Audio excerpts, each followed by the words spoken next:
हाय, नमस्ते।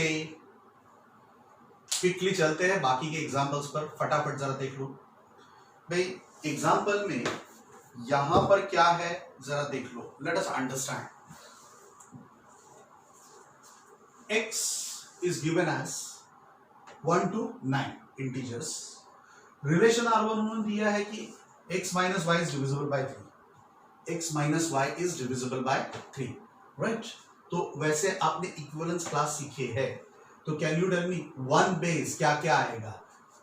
दोनों का डिफरेंस 3, मतलब 1 के साथ क्या होगा 4, 4 के साथ 7, बस दूसरा कुछ नहीं हो सकता, इसलिए ये 147 है।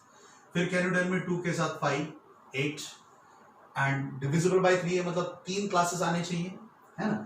तो यहां पर क्या आएगा 3 के साथ 6, 6 के साथ 9। तो देखो ये दिए है।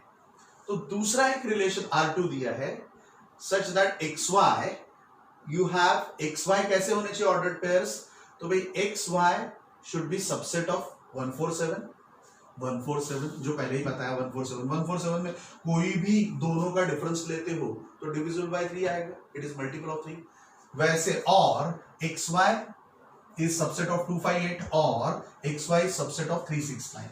सब में देखोगे कोई भी दो इसमें से सिलेक्ट करते हो तो that will be always difference will be क्या कहेंगे मल्टीपल ऑफ 3 या डिविजिबल बाय 3।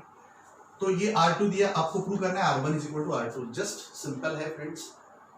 एक्चुअली देखने के बाद ही पता चल रहा है कि यहां पर डिविजिबल बाय 3 है एंड यहां पर जो भी हम ले रहे हैं सेट वो डिविजिबल बाय 3 है। दोनों डिफरेंस में किसी भी दो का डिफरेंस मतलब ये दोनों सेम ही होने चाहिए, तो वो प्रूव करना है, राइट?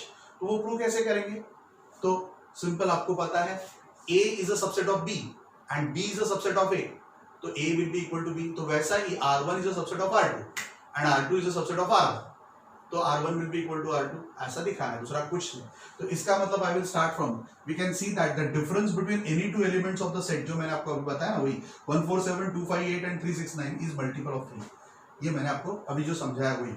इसलिए अब क्या होगा, therefore x, y belongs to R1, R1 को बिलोंग करता है, तो क्या होगा x minus y is multiple of 3, divisible by 3 मतलब मल्टीपल ऑफ 3।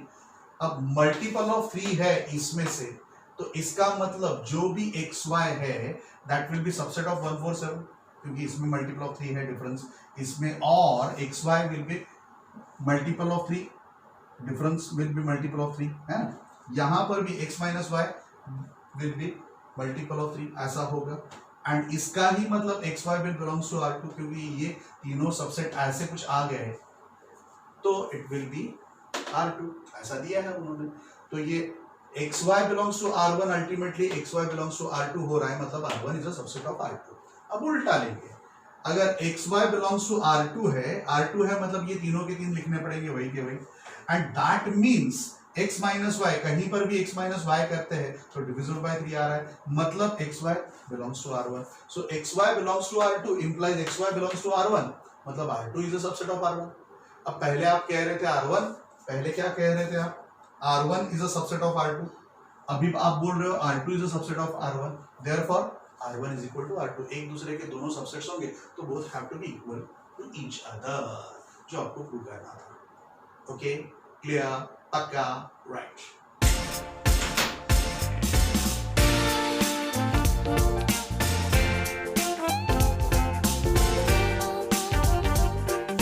चलो एग्जांपल 44, एकदम सिंपल। फंक्शन इज फ्रॉम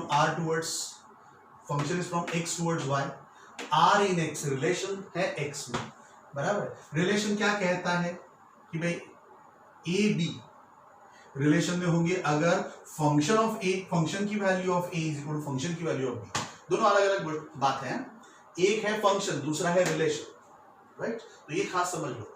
तो ये a b में r रिलेशन कब होगा? जब दोनों की फंक्शन की वैल्यू एक होगी तब, fa बराबर fb होगी तब, राइट? तो ये आपको इक्विवेलेंस है कि नहीं बताना है, simple. For all a belongs to x, हम a किस में से लेंगे? x में से, क्योंकि r लेना है x में। तो for all a belongs to x, a will belongs to r, why a will belongs to r? क्योंकि fa बराबर fa होता है ऑलवेज, फंक्शन ऑफ a।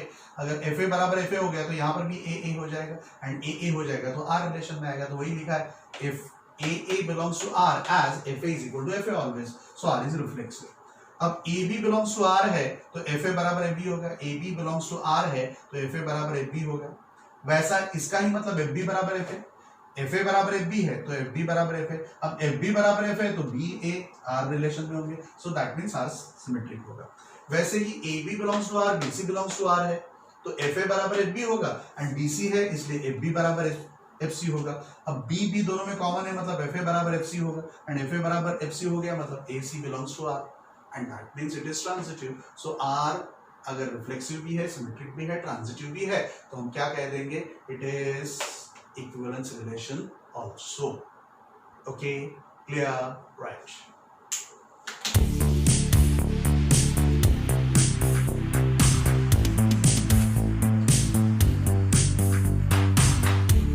तो ये डिस्कस किया हुआ सम है, ऐसा ही हमने देखा है पहले.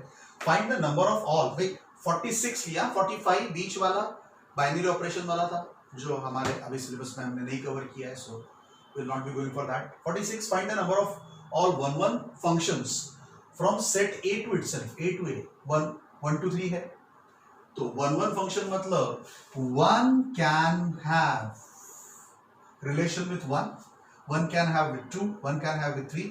मतलब how many ways with which 1 can be attached? With 3 ways. फिर ये 2, अब 1 किसी एक के साथ अटैच हो चुका है मतलब 2 के लिए 2 ही ऑप्शंस बचते हैं, या तो 2 या तो 3, राइट. मतलब जो भी 1 होगा वो 1 का ये होगा तो बाकी के 2, 1 का इसके साथ होगा तो बाकी के 2. जैसे इसके लिए 2 बचते तो इसके लिए तो अब एक ही बचेगा मतलब इनटू 1. तो how many ways this can be attached? तो 6 वेज. तो टोटल नंबर ऑफ फंक्शंस इसके कितने होंगे? 6, राइट. तो ऑलवेज ये मैंने आपको समझाया था, इट इज n फैक्टोरियल. मतलब ये 3 है तो 3 फैक्टोरियल मतलब क्या आएगा? 3 इंटू 2 इंटू 1 मतलब 6, जो मैंने आपको समझाया. Okay, clear, right.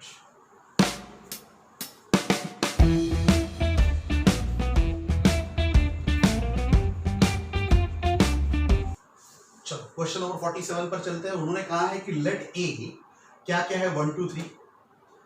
There are 4 relations, 4 ही रिलेशंस है ऐसा आपको प्रूव करना है, containing 1 2 2 3 which are reflexive, transitive but not symmetric. Symmetric नहीं होने चाहिए बट बाकी ये दोनों होने चाहिए एंड उसमें ये भी होना चाहिए 1 2 एंड 2 3. सिंपल. कैसे सोचते हैं देख लो, कैसे सोचते हैं.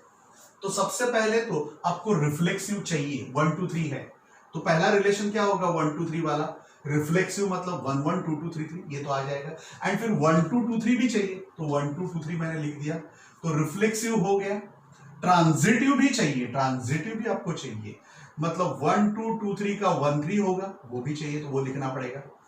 तो ये आपका R1 रिलेशन हो गया which is not symmetric. Symmetric नहीं होगा. क्यों नहीं होगा?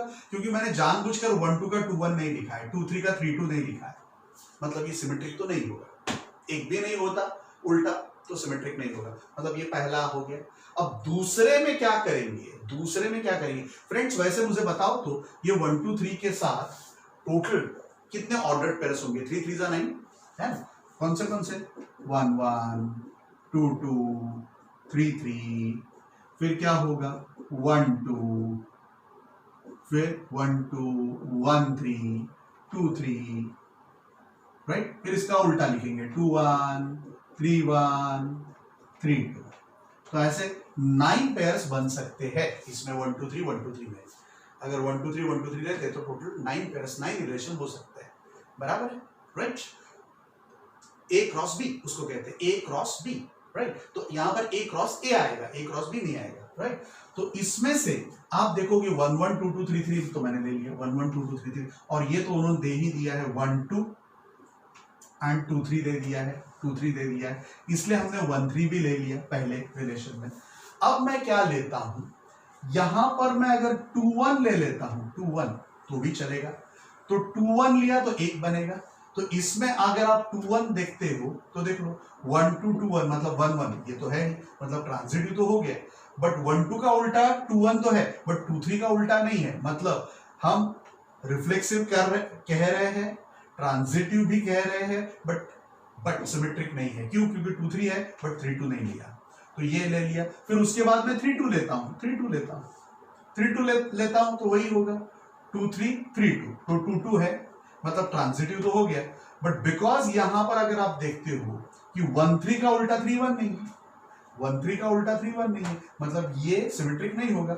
एंड वैसे तीसरा ये 3 2 आ गया, तीसरा हमारा कौन सा बाकी रहा 3 1, तो 3 1 यहां पर रखता हूं एंड देखूंगा तो क्या होगा, 1 3 का उल्टा 3 1 है, बट 2 3 का उल्टा 3 2 नहीं है, मतलब ये सिमेट्रिक नहीं। मतलब ऐसे 4 रिलेशन आपको मिलेंगे, that you have to understand properly. Is that clear? Okay, तो ये देखकर आपको पहले पूरा सेट बनाना और जो बाकी है एक एक करके अंदर ऐड कर देना है, दूसरा कुछ नहीं।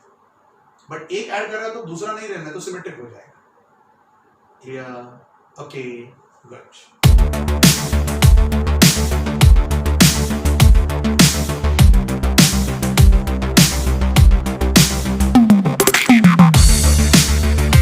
चलो क्वेश्चन नंबर 48। भाई इसमें उन्होंने बोला है 1 2 3 दिया है और फिर बोला है there are only 2 relations, prove करो। इसमें क्या होना चाहिए, 1 2 2 1 होने वाले सिर्फ 2 ही रिलेशंस हो सकते हैं, बट वो रिलेशन कैसे चाहिए, इक्विवेलेंस चाहिए। इक्विवेलेंस मतलब तीनों प्रॉपर्टी वाले चाहिए आपको, इक्विवेलेंस वाले 2 ही रिलेशन हो सकते हैं, ये बताओ। सिंपल, इक्विवेलेंस मतलब सब कुछ चाहिए। तो सबसे पहले रिफ्लेक्सिव चाहिए, मतलब 1 1 2 2 3 3 लिख देंगे, फिर ये भी इंक्लूड करना है तो ये लिख देंगे, एंड फिर देख लेते हैं कि सचमुच में ये इक्विवेलेंस रिलेशन है क्या। तो है, देखो 1 2 का उल्टा 2 1 है, मतलब सिमेट्रिक भी है, एंड फिर 1 1 ये भी है, मतलब ये क्या हो जाएगा, खुद ही इक्विवेलेंस रिलेशन हो जाएगा, right.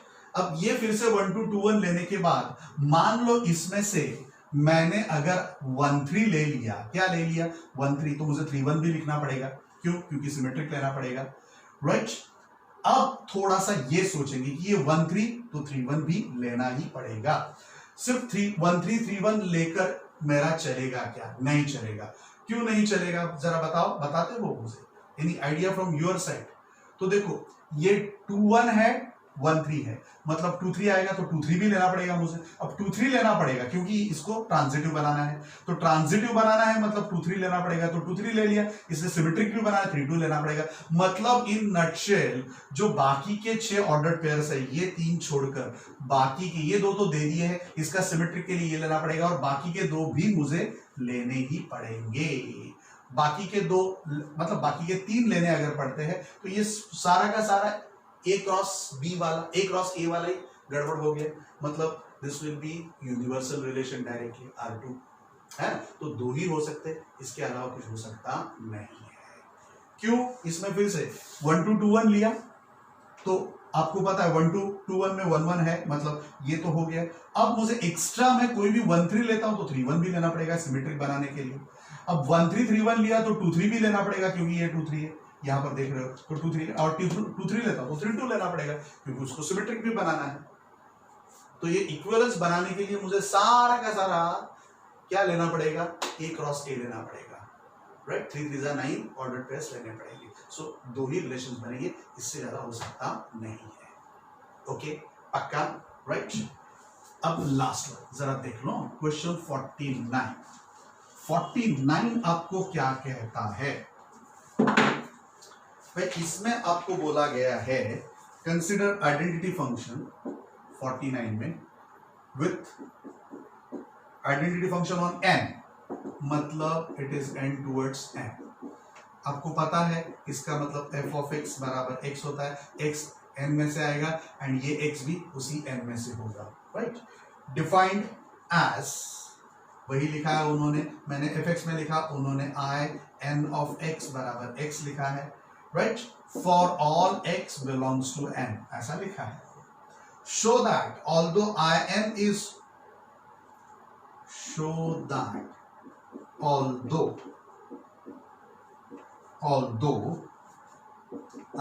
in is on to, but in plus in अगर हम करना चाहते हैं which is n towards n only, हाँ ऐसा लिया है। डिफाइंड एज, कैसे डिफाइन करेंगे, तो in plus in of variable x equal to, क्या लिखा है उन्होंने, this is in plus in x, right, that is equal to in x plus I N x आएगा, इसका मतलब this I N x, what is I N x, I N x बराबर x है, तो यहाँ पर हम एक्स लिखेंगे, आयन एक्स बराबर एक्स, क्योंकि आइडेंटिटी फंक्शन क्या होता है, एक्स ही होता है, so that will be equal to 2x is not onto, ये आपको बताना है, नॉट ऑन टू, ये एमसीक्यू में ज्यादातर पूछा जाता है फ्रेंड्स, ये 2x होता है। अब मुझे बताओ आप शांति से कि ऑन टू क्यों नहीं होगा। बेसिकली ये n मतलब 1 2 3 4 and so on, right, n दूसरा भी n है, कोडोमेन भी n है, 1 2 3 4 5, राइट। अगर आप x की वैल्यू 1 लेते हो तो 1 प्लस 1 2x मतलब 2, इसका रिलेशन 2 के साथ, 2 का रिलेशन 4 के साथ होगा, मतलब कैन यू टेल मी ये 1 का रिलेशन किसी के साथ भी नहीं होगा। So here 1 cannot belongs to what? Range of function, but 1 belongs to CF. That means RF is not equal to CF, right?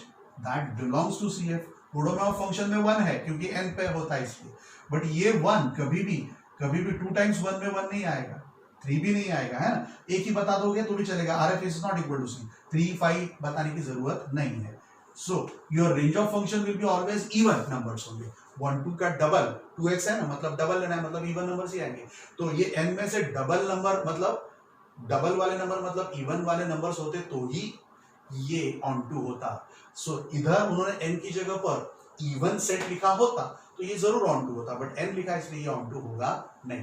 So therefore it is not onto, RF is not equal to CF, therefore it is not onto, मतलब ये I N plus I N वाला onto होगा नहीं, although I N onto है, but I N plus I N onto होगा नहीं।